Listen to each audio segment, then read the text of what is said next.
As interest rates decrease, housing prices are increasing.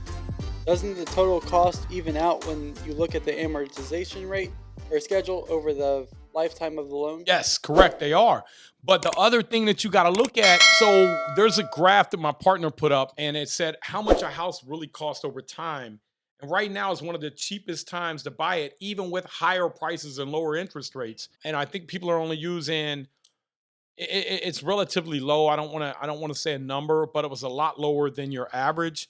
But yeah, interest rates went down. What he's saying, guys, interest rates went down so people can afford to pay more because people don't go and say, "Hey man, how much money you want for this house?" They say, "Look, my banker said I can afford 350,000." They don't even know what that means. That means that they can afford a $2,200 a month payment, whatever.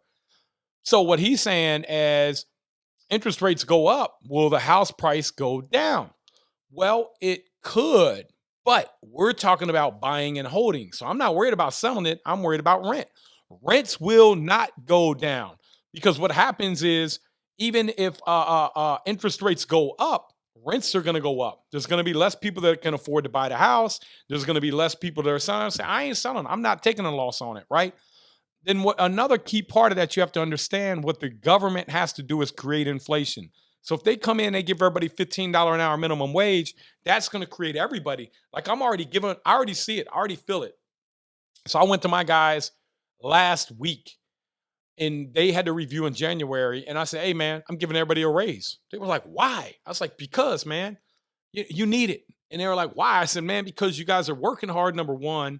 And number two, I appreciate you. And I'm making a little more money. So I want you guys to have more money. But number three, inflation's here. You guys might not know it, but it's already here. So that what that means is everything's going to cost more money.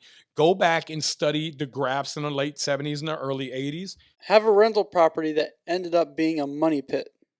Currently not rented, I'm looking to fix up $7,000 repair estimate and then sell to just unload the property. Would you just sell now with the market or putting the repairs into it? So here, if you had one that was a money pit, you're not going to do that if you take my course, man. I'm going to show you. I bought them too. I bought the same ones. What I didn't do though, and I'm going to find this graph, but what I didn't do was I didn't understand that in 5 years from now, I mean, I had to make the deal work. And I was like, 5 years from now, man, I'll probably be dead. And whatever your mindset may be. 5 years seems like eternity, but when you own a property, it comes soon. So, oh man, that roof has 3 years left on it. Like, look, you didn't budget for a new roof. So it's a money pit. It was a money pit because we got right here, page 4 is going to be a checklist understanding repairs that are going to be needed within 5 years, a checklist with reserves for the property. If you would have went through this, you probably would have not bought the property. You would have better budgeted for it. Now, sometimes it can happen because a tenant wears you out, which how do you shift that risk and liability? A lot of times what we do is we will get renter's insurance and do your quarterly inspections. After somebody moves in, I'm coming in 30 days. I want to know how they're living. If they're living bad, I'm going to give them a 30-day notice to vacate or correct their actions. And then your stable base of tenants once you start going through these quarterly. And then we have an extermination team that goes to our apartments and they give us a list back of what it looks like. So you have people in there and they can tell you if this tenant's tearing up. They got roaches and then you look at it. Why? It was dirty. Hey man, we're going to send them a notice. You're going to get cleaned up. You're going to clean this place up or we are going to get rid of you. We are going to evict you. So have a good lease. Nate, what state has a hot market? Man, almost every state right now, man. Almost every state except like the real liberal blue states like California. And even them have hot markets, but you want to follow the basic jobs. You want to follow the U-Hauls, man. You got to follow. I mean, Florida's on fire, guys. Between 2010, 2020, 3.5 million people left New York. Now they had 3.4 million people come back, but the 3.5 million people who left were high income earners. 22% of them moved to Florida. People see what's happening, guys. People are realizing, like, hey, man, I don't have to live in Ohio no more. Like me, I don't have to live here no more because of what we just went through over the past year. People were able to work from home. And now a lot of companies are saying, hey, you know what? You can work from home. You can work from anywhere you want. Well, I want to be around some palm trees and the ocean, don't you? Or I want to be down in Texas. I mean, they're moving to states that have warmer climates, that have more to offer. I mean, South Carolina, North Carolina, Georgia. I mean, all the place where there's not a lot of rules and regulation. That's where businesses are moving to. Lower, what do you call it? Lower taxes. That's where they're moving to. So as they're moving there, um, so are the jobs. The jobs are moving there, bringing more people there. Houston's hot. I really like Houston, man. I like Houston. I like Jacksonville. I like Columbus, Ohio. I like Cincinnati, Ohio. I'm here. I'm a little biased, but Columbus is on fire. Cincinnati's doing good, but not as good as Columbus. Columbus 2 years ago was the hottest market in the country. Appreciation, 15% across the whole city. That was amazing.